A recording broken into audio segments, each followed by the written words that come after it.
भारतीय संस्कृति की दृष्टि से देखें तो संघर्षों के सोपानों पर चढ़कर सफलता प्राप्त करने वाले युवक कहलाते हैं। लाखों वर्षों तक कोयला घिसा जाता है तो हीरा बन पाता है, भट्टी में सोना तपा जाता है तो कुंदन बन पाता है, प्रकृति के प्रतिरोधों को सह सकने वाला बीज वृक्ष बन पाता है और धाराओं को चीरने वाला तैराक बन पाता है। जितनी भी परिभाषाएं हैं, जितने भी उदाहरण हैं, वो सारे के सारे युवा व्यक्तित्व के, युवा सोच के, युवा चिंतन के उदाहरण हैं। संघर्षों को सौभाग्य की तरह वर्ण करने वाले युवा कहलाते हैं, क्योंकि हमारे देश में युवा उम्र से नहीं दृष्टिकोण से तौले जाते हैं। हमारा देश अद्भुत देश, जिनका जीवन ठहर गया है, जिनका उत्साह ठंडा पड़ गया है, जिनके अंदर क्रांति की संभावनाएं जन्म नहीं लेती, जिनके मन में समाज को बदलने की, संस्कृति को उठाने की, राष्ट्र को बढ़ाने की सोच करवटें नहीं बदलती, जिनकी रगों में उमंग का, उत्साह का, उल्लास का उबाला नहीं आता, जिनके हृदय में दुखियों को, पीड़ितों को देखकर दया नहीं आती, करुणा नहीं आती, वो 18 के हों, 20 के हों, 22 के हों, फर्क नहीं पड़ता, उनका यौवन चला गया है, जवानी खो चुके हैं, वो लोग बूढ़े हो चुके हैं। और वहीं पर यदि व्यक्ति 60 का है, 80 का है, 90 का है, 120 का है, यदि उसके मन में राष्ट्र के निर्माण की, संस्कृति के उत्थान की, यौगिक उत्कर्ष की बात आती है, तो हमारी दृष्टि में युवा है, क्योंकि हमारा देश उमंग से, उत्साह से, उल्लास से ओतप्रोत युवाओं का देश।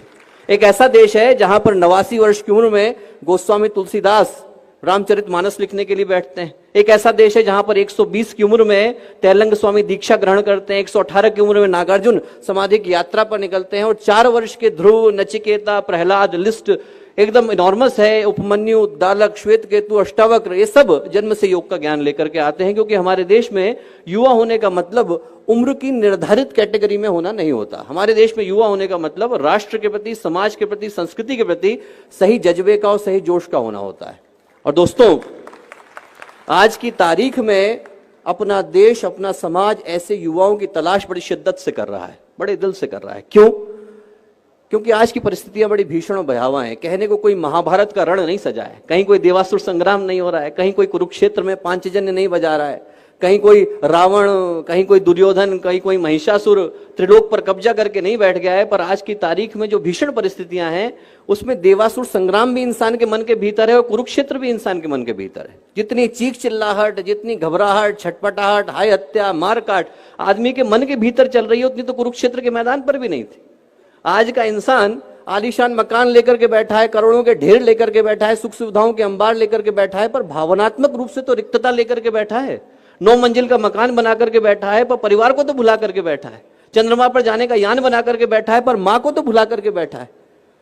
महंगे अस्पताल लेकर के बैठा है, पर सेहत तो गंवा करके बैठा है। यूएस की डिग्री लेकर के बैठा है, पर कॉमन सेंस तो भुला करके बैठा है। और सबसे बड़ी बात कि जनसंख्या बढ़ा करके बैठा है, पर मानवता को तो गंवा करके बैठा है।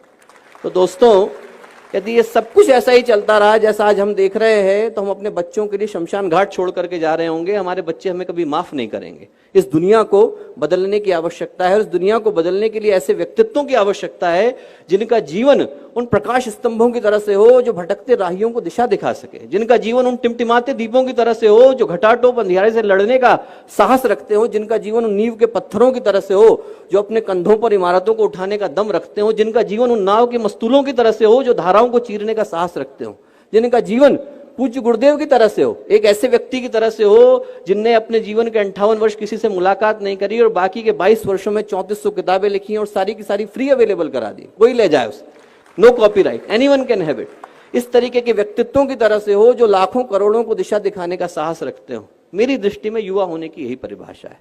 जिसका जीवन पवित्रता और प्रखरता की परिभाषा बन जाए, वो युवा कहलाता है। और इस देश का सौभाग्य है कि आज हमारी 70% आबादी युवा आबादी, और इस सौभाग्य को दुर्भाग्य बनते देर नहीं लगेगी। यदि इतने सारे लोगों को हम लोग दिशा देने से वंचित रह गए, इतने सारे लोगों को यदि हम लोग सही दिशा नहीं दिखा पाए, तो इस सौभाग्य को दुर्भाग्य बदलते देर नहीं लगेगी। तो दोस्तों, जो युवाओं का यौवन है, उनकी संघर्षों से लड़ने की क्षमता है, वो धारा है। हिंदी में हम लोग कहते हैं दिशा धारा, वो धारा है। और उसके जीवन को सही दिशा देने का नाम योग का है। उनके अंदर का जो उद्दाम है, वो उनके जीवन की धारा है, और उसको समग्रता, संतुलन, स्वाभिमान देने का काम योग का है। योग का अर्थ शारीरिक सौष्ठव से नहीं है, अदरवाइज हर जिम्नास्ट जो है वो योगी कहलाता। पतंजलि योग सूत्र की रचना कोई सर्कस का कलाकार करता। योग का सच्चा अर्थ योगस्य चित्तवृत्ति निरोधा से है, जिसका अर्थ आदमी को मन की चंचलताओं का ठहर जाना है। योग का सच्चा अर्थ समत्वम योग उच्चते से है, जिसका अर्थ व्यक्तित्व के सभी आयामों का संतुलित हो जाना है। और योग का सच्चा अर्थ योग कर्मसु कौशलम से है, जिसका अर्थ मानवीय संभावनाओं के शिखर पर पहुंच जाना है।